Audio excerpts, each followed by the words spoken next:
يا محمد،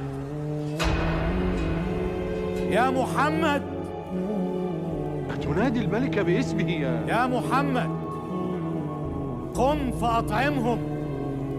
أطعم من أمرت بقطع القوت عنهم، أم أنك لا تقدر على حمل الطعام إليهم؟ أجننت يا شرف الدين؟